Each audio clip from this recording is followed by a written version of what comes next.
Nah, di sesi 2 ini kita mau ngobrol-ngobrol nih sama Kak Lukman sama Kak Santi yang sebelumnya itu tuh peraih beasiswa S1, terus kayak setelah itu, setelah lulus itu tuh ngapain sih gitu ya.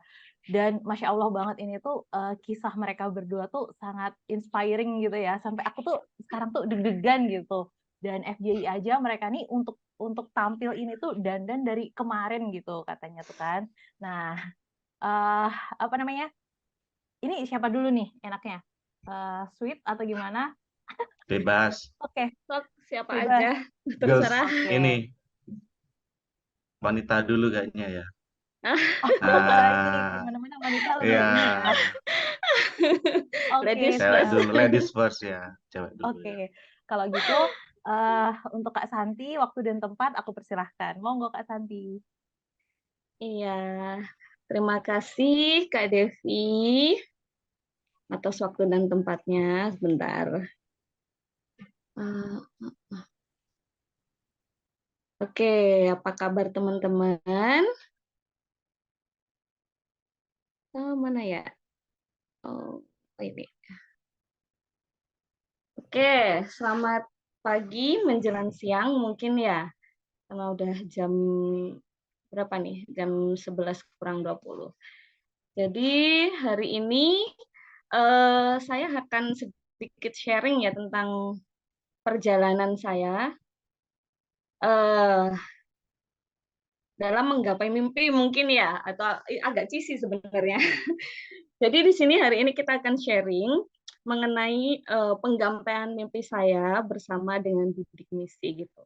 Nah, sebelum kita sharing ke selanjutnya, ini izin perkenalan dulu ya. Mungkin masih banyak yang belum apa namanya kenal, memang belum kenal, memang belum kenal dengan saya. Nah, di sini nama saya Santi Apriliani, bisa dipanggil Kak Santi. Biasanya sih orang-orang di sini manggilnya juga Bu Santi, karena saya juga seorang PPL, para petani memanggil saya itu Bu Santi. Nah, saya anak kedua dari 3 bersaudara, dari seorang bapak petani dan juga buruh serabutan, dan seorang ibu rumah tangga gitu ya. Saat ini saya berusia 30 tahun, saya asli Tenggalek dari Desa Parakan, mungkin ada yang tempatnya di situ juga. Dan saat ini saya ada di Nganjuk, bekerja sebagai penyuluh pertanian lapang di bawah Dinas Pertanian Kabupaten Nganjuk. Nah, mengintip sedikit mengenai dunia sekolah saya, jadi riwayat akademik saya. Dulu saya itu dimulai dari tahun 97, jauh ya. Itu saya sekolah di TK Dharma Wanita, Desa Parakan. Dan di tahun 99 itu saya masuk ke SD dan lulus dari SD tahun 2005 dari SDN Rejawinangun. Ya.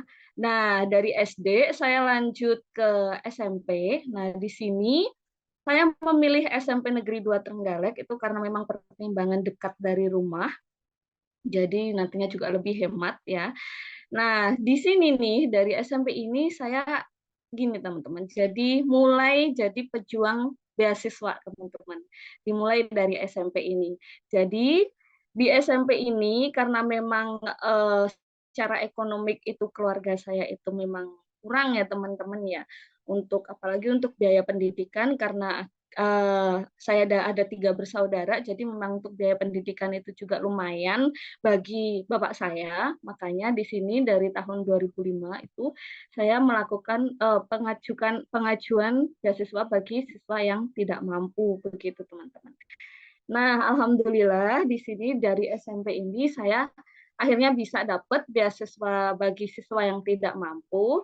Nah, tapi dengan adanya beasiswa itu juga jadi pemacu saya teman-teman. Jadi di situ juga saya serius belajar dan juga bisa alhamdulillah bisa dapat prestasi juga dan itu yang memacu saya untuk bisa melanjutkan ke jenjang sekolah yang lebih lebih tinggi. Karena memang sebelumnya itu saya punya pikiran gini teman-teman.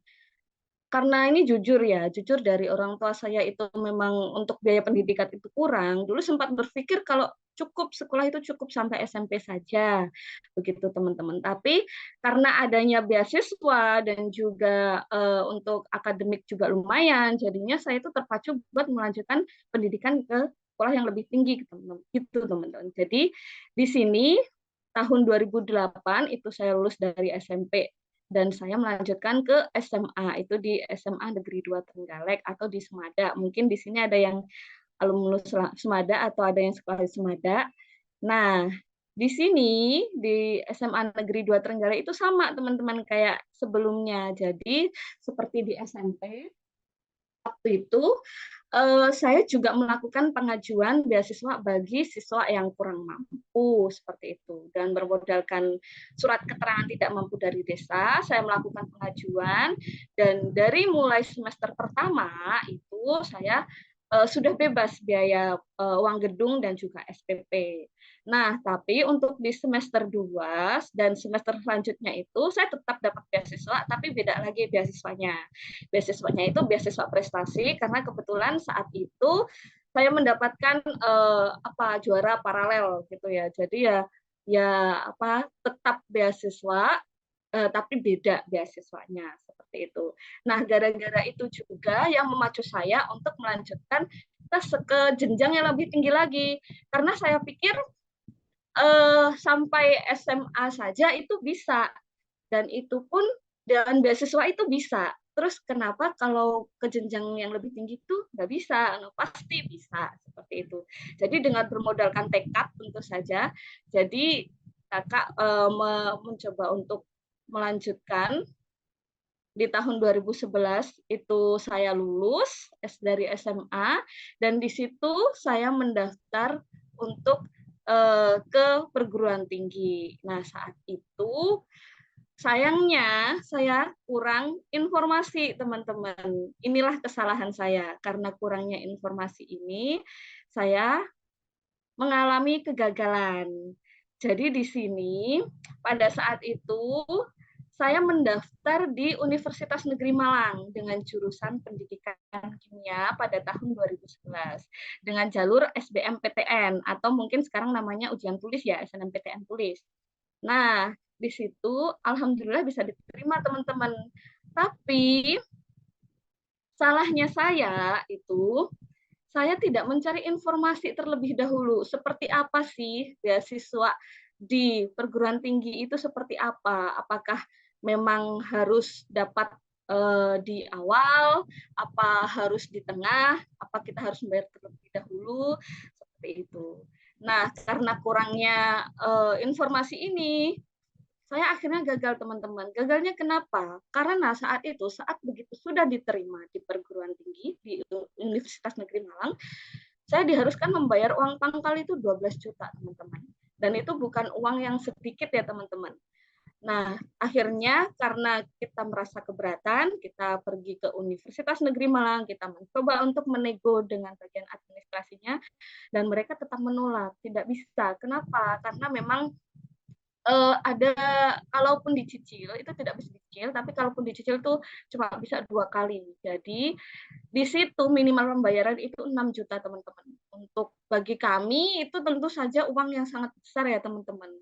Nggak bisa mau dapat dari mana begitu ya teman-teman ya. Akhirnya karena gagal bernegosiasi itu akhirnya pupuslah itu sudah harapan. Jadi saat itu saya masih ingat sekali begitu keluar dari ruangan sampai dengan perjalanan menuju Trenggalek itu sepanjang perjalanan saya menangis teman-teman. Karena memang saat itu saya merasa impian saya ini direnggut teman-teman. Rasa kayak apa ya, ternyata nggak mungkin, nggak bisa seperti itu teman-teman. Terus sekitar seminggu, 2 minggu sampai sekitar sebulan itu saya merasakan benar-benar berada pada titik terendah saya. Tapi meskipun seperti itu, saya masih kepikiran untuk bisa melanjutkan ke jenjang yang lebih tinggi lagi, teman-teman. Jadi, bisa tidak ya seperti itu? Akhirnya, dengan sisa-sisa semangat, saya mencoba untuk kembali menyatukan kepingan harapan, dan akhirnya saya menata ulang hidup kembali. Karena memang kalau ada kemauan, kan ada jalan, seperti itu ya. Akhirnya, selang sebulan kemudian saya memutuskan untuk merantau ke Jakarta untuk bekerja. Jadi kebetulan di situ di Jakarta itu ada saudara saya, dia memiliki warung kelontong itu di pasar. Nah, saya jadi penjaga warung di situ. Dengan gaji saat itu 400.000 ya teman-teman ya. Dan itu tapi tanpa makan dan tempat tinggal itu udah bersama dengan saudara saya seperti itu. Nah, saya bekerja di situ kurang lebih selama 10 bulan ya teman-teman ya. Nah, tapi di sela-sela bekerja itu saya tetap belajar teman-teman, tetap mereview ulang apa saja yang saya pelajari di SMA, materi-materi apa saja yang kemarin itu, karena kemarin sudah ikut tes kan, jadi kan minimal sudah tahu apa saja yang keluar, jadi kita review ulang. Terus setelah itu saya mulai mencari informasi-informasi juga di sela-sela jam istirahat, terus malam saat istirahat, atau di saat tidak ada pembeli, seperti itu ya teman-teman. Selain itu, saya juga menyisihkan uang dari yang sedikit itu tadi, itu saya sisihkan, entah itu 100 atau 200, itu untuk bekal nantinya jika saya memang mau mendaftar kembali atau mungkin pada saat-saat awal kuliah nanti. Nah, belajar dari kegagalan saya sebelumnya, nah di saat itu sekitar awal tahun 2012 itu saya mencoba kembali untuk mencari informasi, menggali lebih dalam lagi sebenarnya beasiswa yang ada di perkuliahan itu apa saja? Apakah ada beasiswa yang memang sedari awal itu sudah dapat, sudah ditanggung? Apakah ada yang seperti itu? Terus apa jurusan yang akan saya ambil? Saya mau ngambil ke universitas mana? Itu semua sudah mulai saya cari informasinya dari awal tahun 2012. Hingga akhirnya pada pertengahan tahun, di saat musim pembukaan mahasiswa baru itu, saya akhirnya memutuskan untuk mencoba kembali di tahun 2012 dan tentunya saat itu saya sudah mulai memiliki perbekalan yang cukup, baik itu informasi maupun sedikit uang saku gitu ya teman-teman. Nah, di situ saya mengambil jurusan agronomi dan hortikultura dari Institut Pertanian Bogor. Dan tentunya saya mendaftar sebagai mahasiswa bidik misi, calon mahasiswa bidik misi sedari awal ya teman-teman. Karena memang untuk saat itu, saya kurang tahu untuk sekarang bagaimana, tapi kalau untuk saat itu, memang untuk pendaftaran bagi mahasiswa bidik misi itu dibedakan ya teman-teman. Sama dengan mereka, tapi ada tambahan persyaratan yang lain. Nah, alhamdulillah saat itu bisa diterima di Institut Pertanian Bogor dengan jurusan agronomi dan hortikultura. Kenapa saya memilih agronomi dan hortikultura dan kenapa harus di Bogor saat itu? Memang karena background orang tua saya itu petani dan saya itu juga hobinya itu menanam ya teman-teman. Saya tuh pengen menggeluti yang lebih dalam lagi gitu. Asik ternyata bergelut dengan bidang pertanian itu.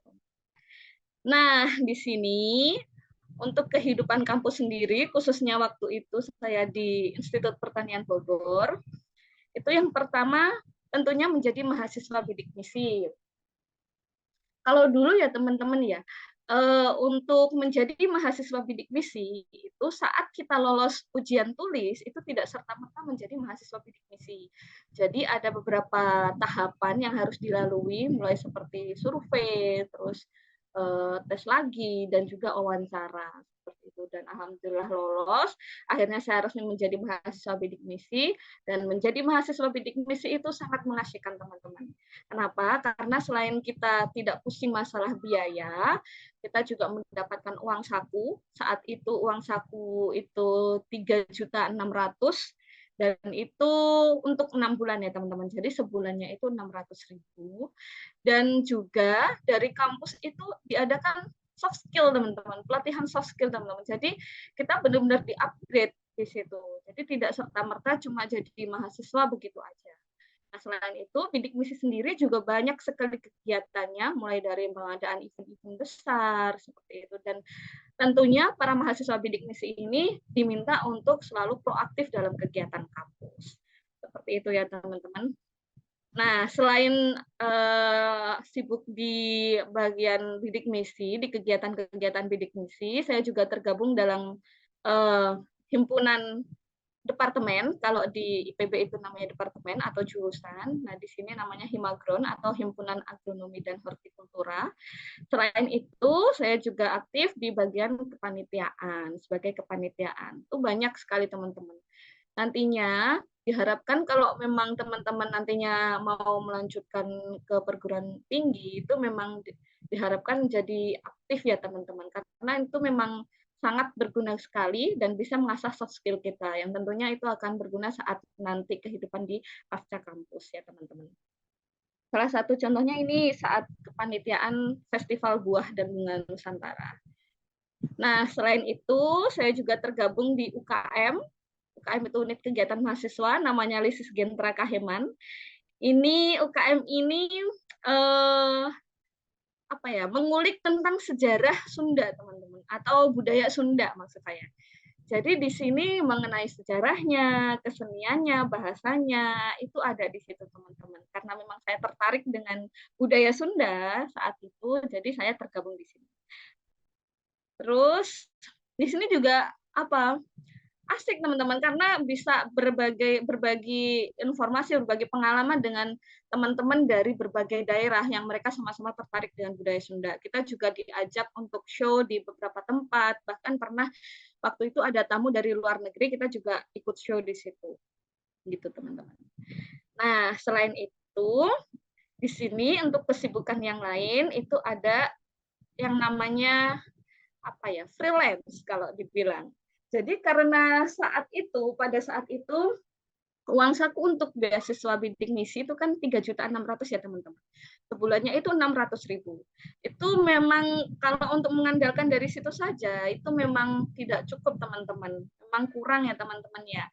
Nah, tapi beruntungnya saya itu alhamdulillah saya itu bertemu dengan orang baik ya teman-teman. Saya juga punya orang tua asuh yang ikut membantu biaya perkuliahan saya selama saya hidup di kampus itu. Tapi sekalipun saya mempunyai beasiswa dan juga orang tua asuh, saya tidak bisa mengandalkan dari situ teman-teman. Karena memang kalau mengandalkan dari situ saja itu memang masih kurang teman-teman. Jadi dan inisiatif akhirnya saya melakukan freelance itu sebagai pengajar ya teman-teman. Pengajar jadi guru les di sekitar kampus. Itu ada SD dan SMA saat itu, matematika dan IPA. Tapi memang untuk manage waktunya ini harus benar-benar ya teman-teman. Soalnya kalau memang tidak bisa manage waktu itu bakal mengganggu kegiatan perkuliahan. Di sini saya juga menjadi asisten praktikum khususnya untuk mata kuliah biologi ya teman-teman. Di semester 1 seperti itu. Nah, ini sebenarnya sisipan aja, sedikit culture shock. Karena memang saya kan dari Trenggalek, kita kan Trenggalek ya teman-teman, itu kan kota kecil. Kota kecil dan saat itu karena saya kuliahnya di Bogor, itu memang beda jauh ya. Ini sedikit culture shock aja. Yang pertama memang bahasanya beda. Kalau di dalam kampus sih semuanya itu pakainya pakai bahasa Indonesia, tapi begitu kita keluar dari kampus, begitu masuk ke kos-kosan, ke daerah perumahan, itu rata-rata memang penduduknya memakai bahasa Sunda. Itu memang butuh adaptasi, tapi nanti lama-kelamaan juga bisa mengerti, tapi tidak bisa ngomong gitu ya teman-teman. Sekarang sudah lupa semuanya ini. Nah, untuk yang kedua itu macet. Bogor itu sangat macet ya teman-teman, tidak kalah dengan Jakarta ya teman-teman. Macetnya itu parah. Apalagi untuk Bogor yang jalur ke puncak ya teman-teman. Jadi itu untuk ke kota saja itu biasanya bisa memakan waktu 1 sampai 1,5 jam karena memang sangat macet. Pernah waktu itu saya jalan kaki dan itu lebih cepat daripada naik kendaraan gitu teman-teman ya, karena memang sangat macet. Yang ketiga itu makanan, mungkin karena kita orang Jawa Timur itu lebih suka makanan yang asin dan pedas. Kalau di sana itu makanan cenderung manis, karena memang juga banyak warteg di sana. Sarapan juga memakai sarapannya nasi uduk, dan susah sekali untuk menemukan nasi pecel. Dan yang terakhir itu jauh dari kota. Itu dulu teman-teman, itu dulu waktu tahun masih tahun 2012. Itu memang sangat jauh dari kota. Kalau mau ke kota itu harus 2 kali naik angkot. Dan untuk kampus IPB yang S1 itu memang ada di Dramaga dan itu letaknya memang sedikit jauh dari Kota Bogor. Jadi di situ benar-benar tidak apa-apa dulu teman. Tidak ada apa-apa. Jadi seperti paling paling itu yang ada itu Giant, tapi Giant itu pun juga ada pas saya mau lulus kuliah. Kalau sekarang sih katanya sudah jadi kota ya, sudah banyak apartemennya. Dan di sini ini ada foto kampus IPB yang di Dramaga. Ini dari penampakan dari atas. Dan memang kalau kampus IPB itu terkenal bentuknya seperti labirin ya teman-teman. Mungkin nanti jika teman-teman tertarik untuk meneruskan kuliah di IPB, mungkin nanti butuh adaptasi sekitar 1 tahun untuk bisa menghafalkan lorong-lorong yang ada di Institut Pertanian Bogor, biar tidak nyasar. Karena memang saya pernah beberapa kali nyasar di situ, karena semuanya bentuknya sama, teman-teman. Begitu.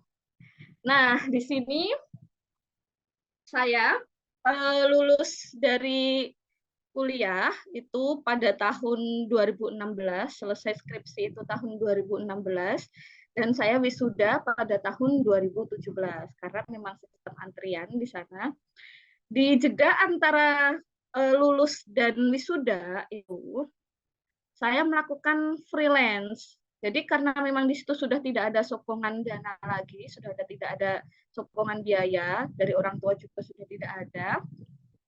Jadi ya mau nggak mau saya harus berusaha mencukupi kebutuhan saya untuk selama sebulan itu seperti apa gitu. Jadi ya saya melakukan freelance ke sana kemari, ambil job seperti itu. Hingga akhirnya setelah selesai wisuda, saya akhirnya mendapatkan pekerjaan di daerah Jakarta, yaitu di sebuah perusahaan yang bergerak di bidang bimbingan belajar, tapi ini khusus untuk pemantapan yang ingin ke perguruan tinggi. Nah, namanya Offrange ini lumayan, jadi dia ada di sekitar Jabodetabek dan juga di daerah Sumatera, itu dari 2017 dan sampai dengan 2019. Nah, selama saya bekerja di sini, teman-teman, hati saya tuh masih tetap ingin berkecimpung di bidang pertanian, karena memang harapan saya itu ada di situ gitu. Pengen bekerja di bidang pertanian, baik sebagai praktisi maupun sebagai fasilitator ataupun sebagai pengajar. Yang penting di bidang pertanian, karena memang saya ingin mengembangkan ilmu-ilmu saya ingin menambah ilmu-ilmu saya seperti itu. Hingga akhirnya pada tahun 2018 akhirnya saya mendaftar CPNS di formasi penyuluh pertanian lapang di bawah Dinas Pertanian Kabupaten Nganjuk. Nah, saat itu tahun 2018 itu saya masih bekerja di Jakarta, itu seluruh pendaftaran itu dilakukan secara online. Mulai dari pemberkasan, itu semuanya dilakukan secara online. Nah, dari seleksi administrasi ini nantinya jika lolos, ini sekalian sedikit sharing ya teman-teman ya. Begitu lolos di seleksi administrasi, nantinya di sini akan dilakukan seleksi kompetensi dasar atau SKD, begitu ya teman-teman ya. Nah, di SKD ini waktu itu saya melakukan tes ini di Kabupaten Kediri ya teman-teman ya.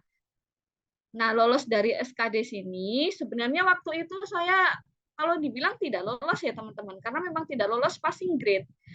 Hanya beda 1 poin. Nah, tapi berhubung formasinya ini masih kurang, akhirnya dari mereka yang tidak lolos ini jadi di ranking. Nah, nanti ranking 3 besar itu kembali dites lagi, di seleksi kompetensi bidang atau SKB, dan nantinya diambil nilai yang tertinggi.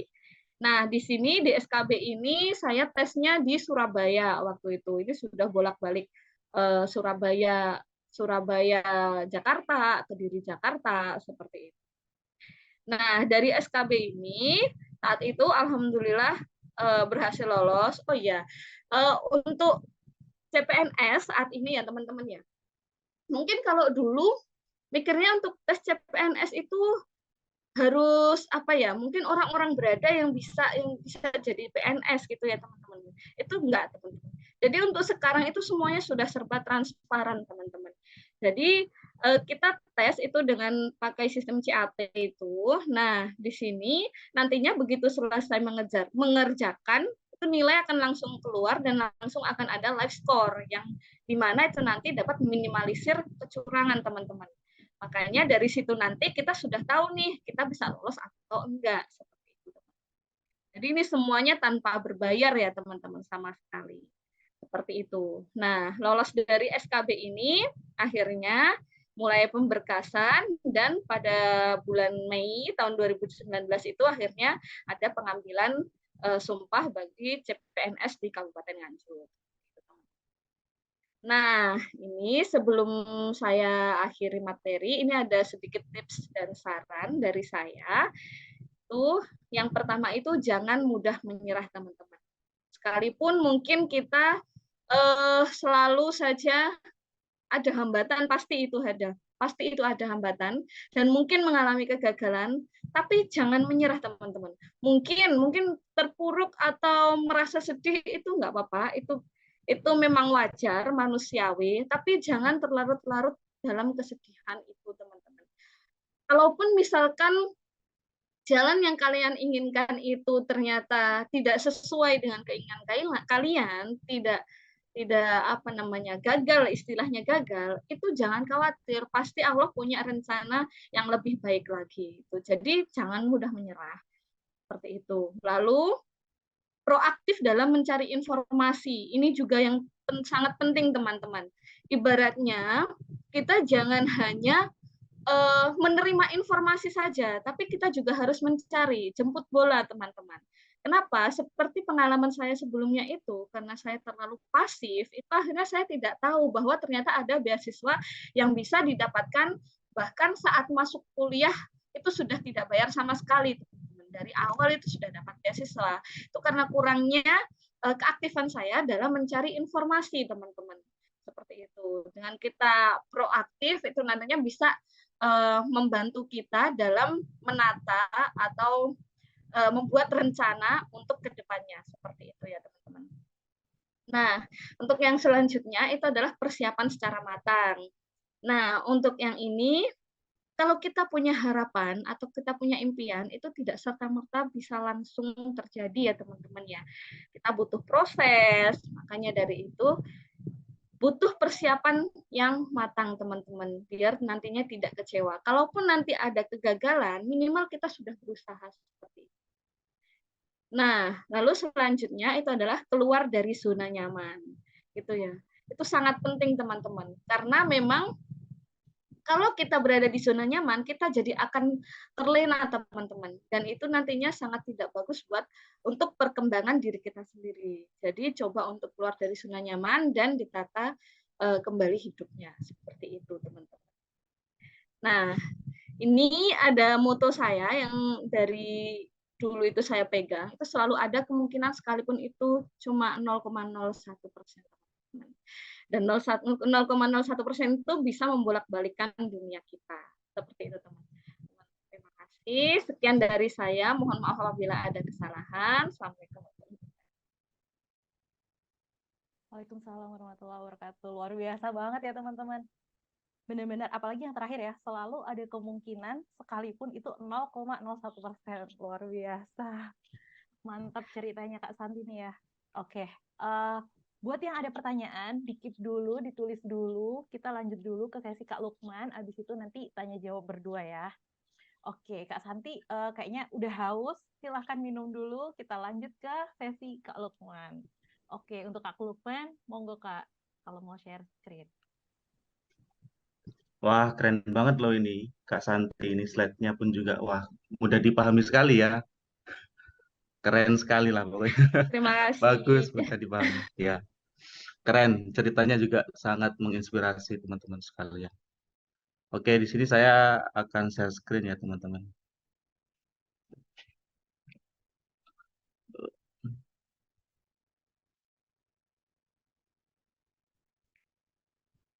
Nah,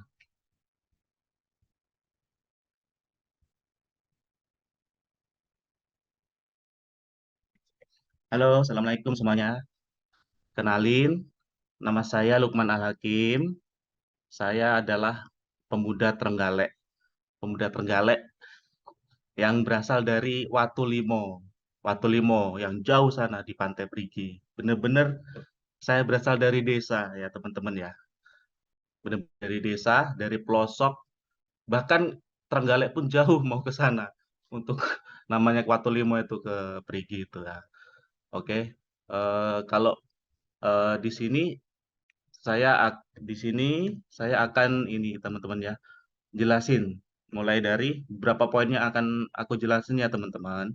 Di sini ada aku mau menceritain sekilas background kehidupan aku dari kecil sampai lulus SMA teman-teman ya.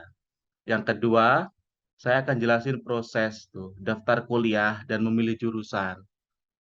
Nanti saya akan jelasin di situ ya teman-teman ya. Yang ketiga itu bagaimana saya itu dulu itu bisa dapat daftar beasiswa bidik misi teman-teman. Gimana saya nanti akan jelasin proses-prosesnya dan saya akan kasih tipsnya ya teman-teman ya biar nanti teman-teman juga nggak kagok gitu. Yang keempat itu suka duka. Gimana sih kehidupan di kampus itu ya teman-teman ya. Biar teman-teman tahu nanti biar ada pandangan gitu ya. Yang kelima itu lulus kuliah dan mulai berkarir.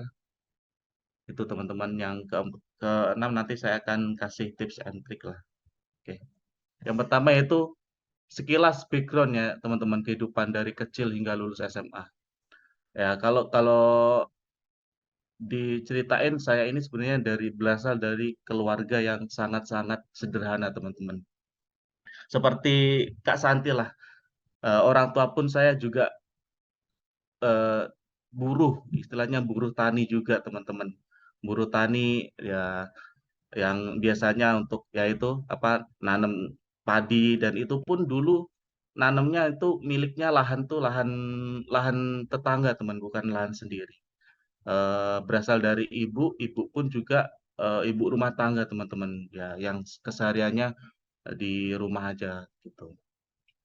Dulu sekolah SD eh, deket deket dari karena deket dari rumah ya teman-teman. Jadi sekolah SD lumayan inilah istilahnya lumayan untuk prestasi pun lumayan bagus karena ini teman-teman eh, istilahnya orang tua saya itu kayak mensupport banget gitu ya teman-teman ya kayak eh, yang diutamain itu selalu pendidikan dulu ya teman-teman kayak harus belajar ini harus disiplin harus belajar habis belajar nggak boleh main dan gitu teman dan itu pun SD deket deket deket rumah.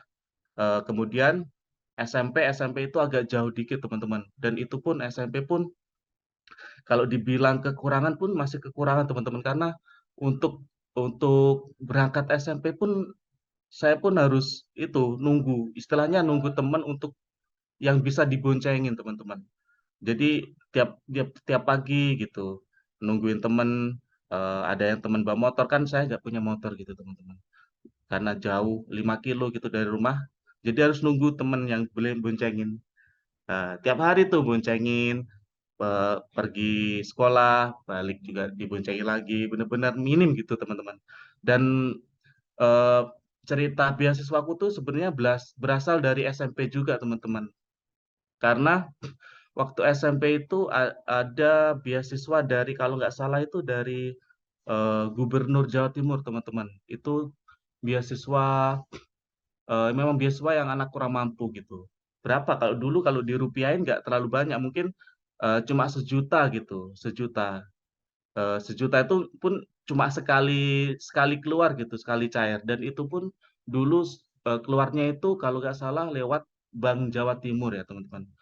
Eh, Pas itu sekolah sampai sebenarnya untuk meraih beasiswa itu pun nggak gampang juga, soalnya kita harus minta ke sekolah juga.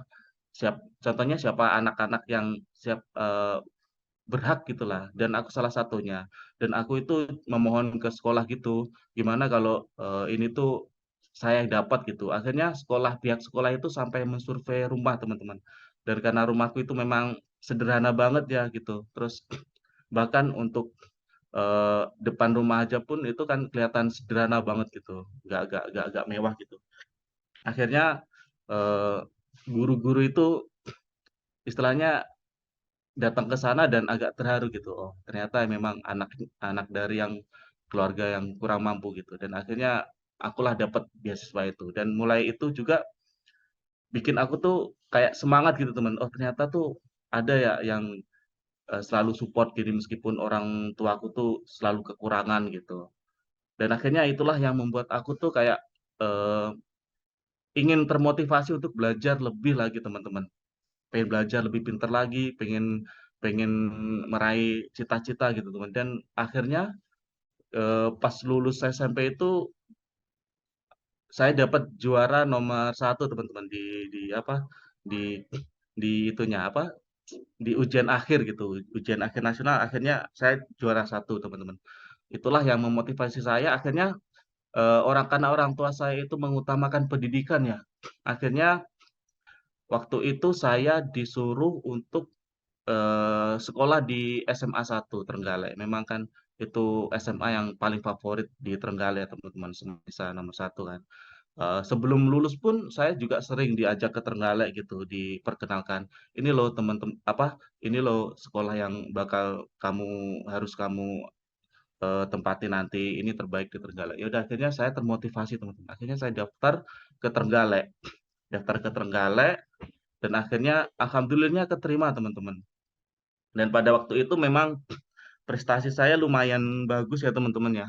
Lumayan bagus, nilai saya juga lumayan bagus di akhirnya keterima di Trenggalek. Kalau tidak salah itu ada ujian atau apa gitu. Saya agak lupa juga teman-teman. Ada ujian dan akhirnya keterima. Pas ujian itu saya nomor berapa gitu. Pokoknya 10 besar gitu teman-teman. 10 besar di sana eh, akhirnya di kelas unggulan gitu. Kelas unggulannya tuh kelas satu A kalau nggak salah teman-teman. Kelas 1A. Terus habis SMA, nah di SMA ini sebenarnya ceritanya lumayan menarik ya. Sebenarnya karena di SMA ini saya tuh udah punya ini teman-teman, udah punya cita-cita gitu, udah punya ambisi, udah punya keinginan di mana saya nanti akan bekerja gitu teman-teman. Kerja di bidang apa gitu. Hobi saya tuh ngapain, hobi saya tuh pengen karena yang kurasain ya hobi saya itu di bidang yang berkaitan dengan seni teman-teman, di art gitu. So jadi dari SMA itulah saya apa ya istilahnya, saya mendalami bidang seni itu. Saya belajar seni, saya belajar gambar, mulai dari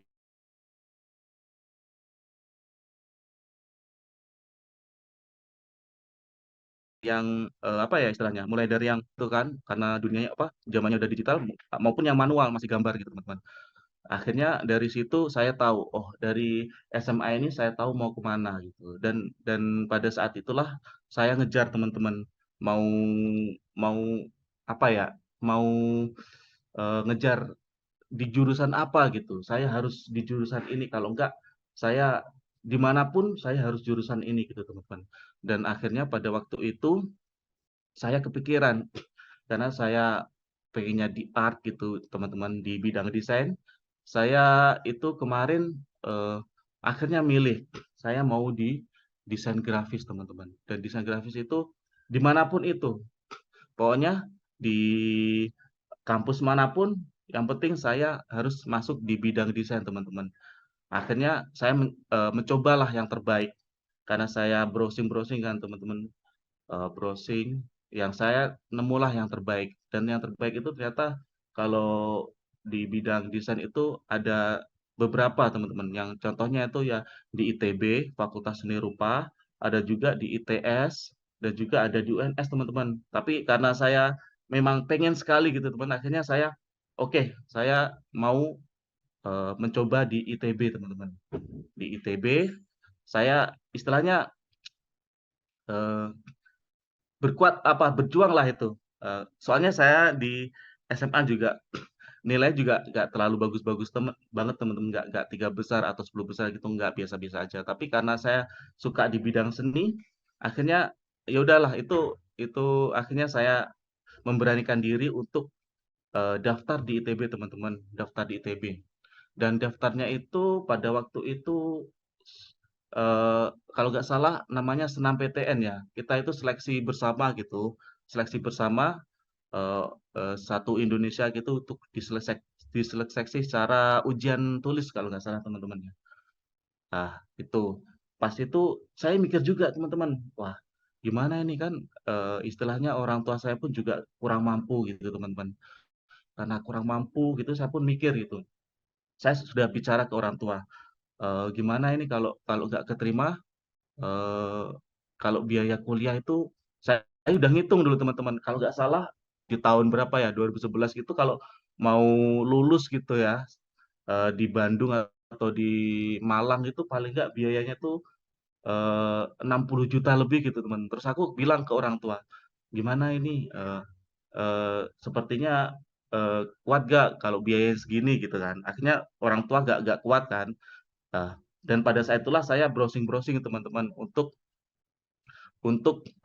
gimana sih caranya saya itu nyari beasiswa teman-teman.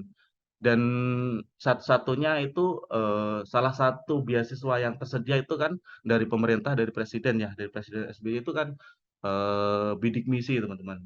Nah, pas waktu bidik misi dan itu memang saya harus cari-cari teman-teman, karena kalau nggak nyari sedini mungkin memang persyaratan-persyaratan dan apa ya istilahnya, banyak sekali persyaratan dan, eee, alur-alur yang perlu dilalui teman-teman. Jadinya harus nyari sedini mungkin. Pada waktu itu pun eee, saya mau tes teman di Malang. Saya mau tes jalur tulis di Malang dan itu pun tidak langsung tes teman-teman, karena kita udah ini ya, udah nyari informasi terdahulu tentang apa sih beasiswa bidik misi itu dan gimana sih nyarinya. Akhirnya sebelum pergi tes itu nyari dulu teman-teman, gimana persyaratannya apa aja gitu. Dan waktu itu ya udah akhirnya sebelum tes tulis tuh aku nyari tuh di website. Kalau kalau teman-teman buka website ya, nanti di situ biasanya tertulis sangat lengkap teman-teman. Apapun beasiswanya, contohnya bidik misi ini di situ tertulis lengkap banget, apa persyaratannya apa aja, cara apply-nya kayak gimana, dan waktunya kapan, terakhirnya itu sangat tertulis sangat jelas teman-teman. Akhirnya sebelum berangkat ke Malang, waktu itu saya cepet-cepet, bilang ke orang tua, "Kayaknya saya mau daftar beasiswa bidik misi, dan syaratnya tuh ini." Nah, kalau teman-teman sudah tahu caranya, sudah cari tahu caranya, sebenarnya caranya nggak terlalu susah teman-teman, gampang. Ya mungkin cuma membutuhkan beberapa hari doang gitu, nggak terlalu banyak. Nah, dengan teman-teman cari itu, apa, eee dokumen apa yang dicari, cari semuanya. Habis itu saya daftarnya itu kalau nggak salah itu dulu lewat lewat website teman-teman, lewat website bidik misi. Ya udah, s sehari sebelum telat gitu, saya upload semuanya teman-teman. Saya upload semuanya, kan itu kan kita belum tahu teman-teman, kita keterima di, kampus itu atau belum kan belum tahu. Tapi kita mencoba dulu, karena kita tahu kita nggak ada biaya teman-teman ya, akhirnya kita mencoba dulu, oke, sepertinya saya harus apply dulu. Dan teman-teman jangan kecil hati, "Oh, nanti kalau saya apply terus nggak keterima, terus gimana?" Nggak apa-apa teman-teman, yang penting teman-teman apply dulu, teman-teman, eee, kasih tahu kalau teman-teman itu butuh biaya gitu eee, ke organisasinya bidik misi. Ya udah akhirnya temen apply, setelah itu saya waktu itu setelah apply gitu, akhirnya kayak kayak betting gitu teman-teman, kayak, "Wah keterima nggak ya?" Kalau nggak keterima, saya udah, eee, nyari apa, nyari nyari jalannya sesusah ini gitu loh, nyari jalan susah ini, akhirnya pas ujian pun akhirnya all out. Karena saya sudah, istilahnya sudah ngelamar gitu ya. Wah kalau nggak keterima sayang usaha, kalau keterima alhamdulillah dapet gitu. Ya udah akhirnya pas ujian gitu all out banget teman-teman. Pas all out, pas di hari pengumuman gitu. Di hari pengumuman itu ternyata keterimalah teman-teman di Fakultas Seni Rupa dan Desain ITB. Dan wah seneng banget tuh orang tua pun juga seneng banget gitu kan. Tapi kita nggak tahu gimana nih beasiswanya keterima nggak. Yang dijelasin cuma keterima saja di fakultas, diketerima saja di kampus, tapi nggak tahu kita ada beasiswa atau enggak. Nah, pada akhirnya waktu itu orang tua saya dan saya kan diantar orang tua teman-teman ke kampus gitu kan, ke kampus bareng dan ini gimana nih bayar apa enggak masih belum tahu teman-teman. Pada akhirnya itu orang tua saya sampai cari pinjaman ke tetangga gitu teman-teman, yang sampai terkumpul kalau nggak salah itu dulu bawa ke Bandung itu 15 juta teman-teman, 15 juta, bawa duit 15 juta doang ke Bandung, bayangin ke Bandung itu teman-teman, belum cari kos, belum ini kan. Ya udah akhirnya saya dengan orang tua niatkan, ya udah kita pergi dulu aja, masalah biaya nanti kita pikir dulu, yang penting kita urus dulu gimana caranya masuk ITB ini gitu teman. Coba eh, pas waktu itu karena kita belum tahu, pas sampai sana itu ada namanya daftar ulang teman-teman. Daftar ulangnya tuh pun dilakukan secara online kalau nggak salah, secara online dan secara melalui website ITB, karena kita udah punya apa ya, udah punya nomor ini kali ya, nomor nomor akun gitu ya. Jadinya kita tinggal masuk. Dan pada waktu itu pas saya masuk teman-teman, saya dengan bersyukur gitu ya teman-teman, dengan sangat-sangat bersyukur pada Allah gitu ya, maksudnya yang udah ngasih jalan gitu. Orang tua pun juga kaget gitu. Pas buka gitu teman-teman, itu ternyata selamat, ada tulisan gitu teman-teman, selamat Anda mendapatkan eh, kuliah di ITB dengan biaya 0 rupiah teman-teman, bayangin.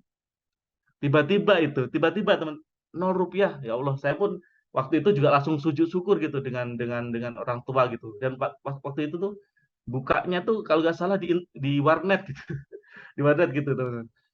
Di warnet tuh sujud syukur gitu karena nggak tahu malu gitu.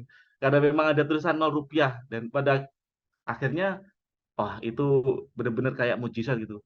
Akhirnya ya udah karena udah ditemenin orang tua saya, ya udah akhirnya saya meminta untuk orang tua untuk ya udah pulang dulu aja nggak apa-apa karena saya dan dan bawa bawa balik uangnya gitu karena memang ada tulisan 0 rupiah.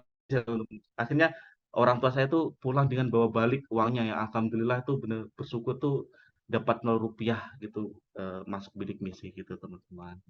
Intinya jangan mudah menyerah lah teman-teman ya. Pokoknya intinya jalan tuh selalu ada dan jangan jangan mikir yang ini gitu.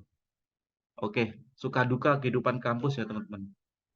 Eh, Kalau sebagai beasiswa memang untuk tahun dulu ya, tahun 2011-an itu sebenarnya ITB itu kalau di bidang kalau untuk urusan ngasih beasiswa itu lebih lebih tinggi teman-teman daripada kampus-kampus yang lainnya gitu.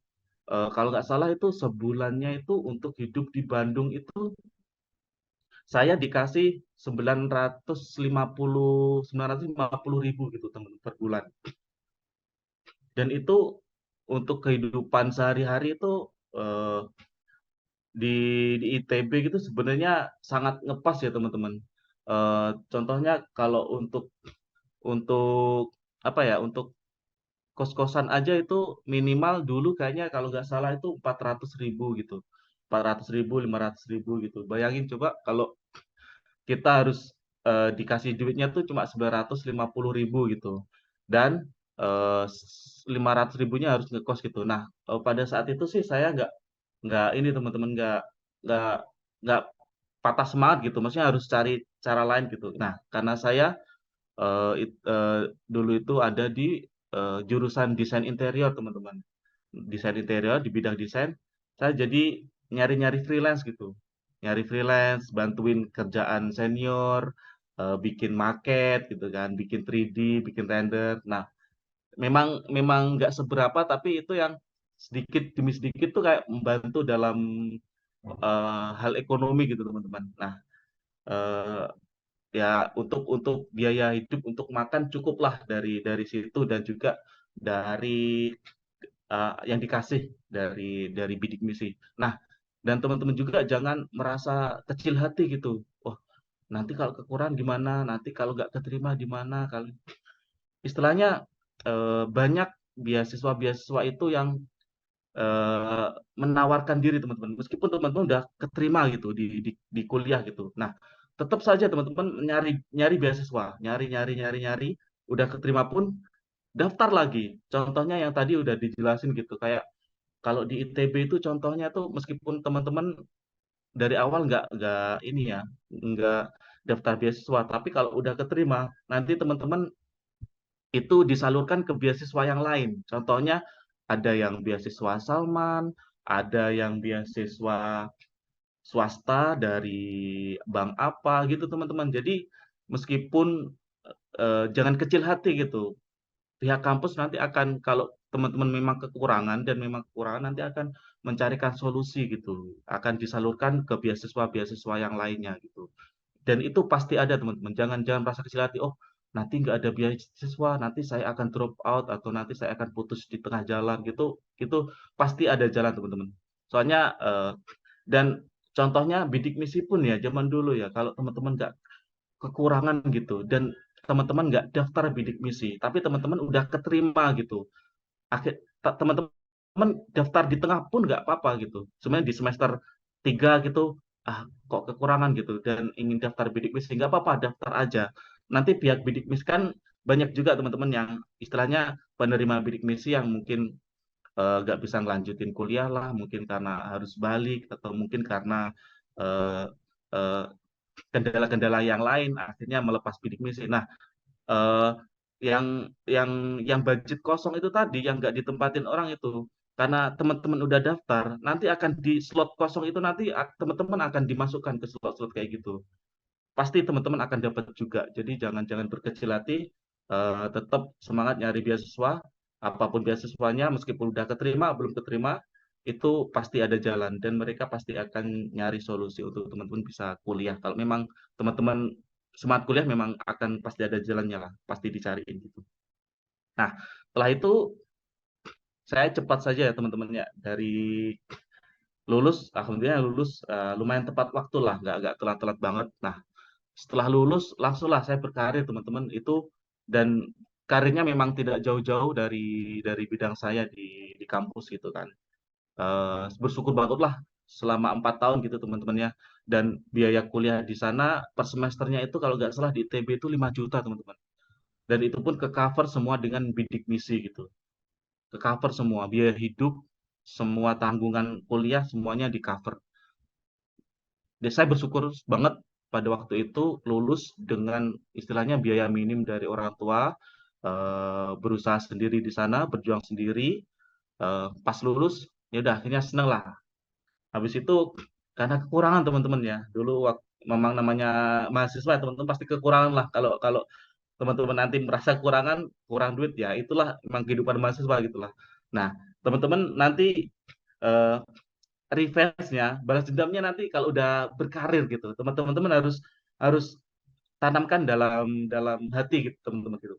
Wah, saya kekurangan gitu ini. Nah, di situlah nanti teman-teman akan merasa kayak kayak sepertinya aku harus berusaha lebih keras lagi, harus berjuang gitu. Nah, disitulah teman-teman nanti setelah kuliah akan mulai eh, berkarir gitu. Kalau saya dulu berkarirnya itu di sesuai jurusan ya teman-teman di desain interior di kota kecil dulu Bandung.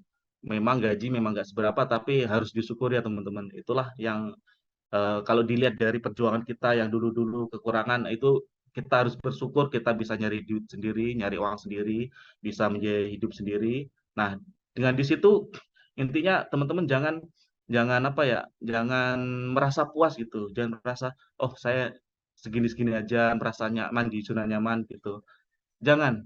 Ya udah akhirnya setelah itu saya mencari ini teman-teman, mencari kesempatan-kesempatan lagi. Saya pernah ke Jakarta gitu. Ke Jakarta dan kalau teman-teman nanya itu di bidang apa, saya dulu yang bikin kartun-kartun gitu teman, buat anak-anak gitu kan, buat di YouTube kartun-kartun gitu. Dan itu saya mikir, ah sepertinya ini kan semacam pekerjaan kayak ini kan bisa go global ya teman-teman ya. Istilahnya ini bukan budaya Indonesia saja yang bikin kayak gini, semua negara bikin kayak gini gitu kan. Dan namanya seni itu nggak, nah yang namanya seni itu dia nggak mikir eh, wilayah teman-teman. Seni itu adalah internasional gitu, yang semua orang itu bisa menikmati gitu ya teman-teman. Akhirnya saya mikir, sepertinya saya bisa berkarir di luar negeri itu teman-teman. Nah, pas waktu itu setelah dari Jakarta, akhirnya saya memberanikan diri teman-teman. Setelah banyak pengalaman gitu di Indonesia berkarir, akhirnya saya memberanikan diri untuk pergi ke luar negeri teman-teman. Dan negara yang saya kunjungi sampai sekarang ini pun yaitu di Kuala Lumpur di Malaysia. Eh, dan di sini pun kerja sebagai nah itu tadi teman-teman, kalau yang saya bilang istilahnya jangan jangan putus asa. Kalau teman-teman udah punya ambisi, kalau teman-teman udah punya tekad gitu mau kerja di bidang apa, selagi mulai sekarang lah, sebelum masuk kuliah atau mulai masih SMA gitu. Nah, kejar itu sekuat tenaga. Dan jangan memikirkan hasilnya, ah nanti hasilnya gini kurang-kurang. Enggak. Kalau teman-teman udah berjuang gitu, nanti hasilnya itu belakangan. Hasilnya itu belakangan. Istilahnya, dan hasil itu apa ya, perjuangan itu nggak akan ngianatin hasil gitu teman-teman. Pasti ada hasilnya. Biarpun sedikit disyukuri, kalau banyak pun lebih bersyukur lagi, alhamdulillah gitu teman. Dan pada akhirnya saya pun di sini juga kerja, udah berkarir di luar negeri teman-teman, di perusahaan multinasional, dan yang bikin video game teman-teman. Video game seperti kalau teman-teman pernah main gitu ya, yang zaman sekarang gitu, video game PlayStation gitu kan. Nah, itulah saya bagian dari yang ngerjain eh, seninya kayak gitu teman-teman di situ. Nah, gitulah istilahnya, apa ya? Istilahnya berjuang teman-teman, dan di sini pun juga eh, istilahnya memudahkan lah di sini hidup, maksudnya tuh lebih lebih lebih lebih gampang gitu teman-teman. Itulah eh, nah, tips dan triknya mungkin yang bisa saya bagikan untuk teman-teman ya, jangan jangan mudah menyerah itu tadi teman-teman. Istilahnya untuk mau kuliah pun kalau teman-teman udah eh, punya tekad gitu, cari bidik misi lah, apa beasiswa apa-apa seperti yang diterangkan di atas tadi, cari eh, eh, gali sedalam mungkin gimana caranya, dan daftar di situ. Apa istilahnya, mencoba dulu lah teman-teman. Dan jalan itu pasti ada kalau teman-teman udah apa ya, udah tekad gitu untuk mau kuliah gitu. Oke teman-teman, kayaknya sharingnya segitu aja. Dan kayaknya random banget ya, kayak kayak kayak curhat ya, bukan bukan kayak sharing ya.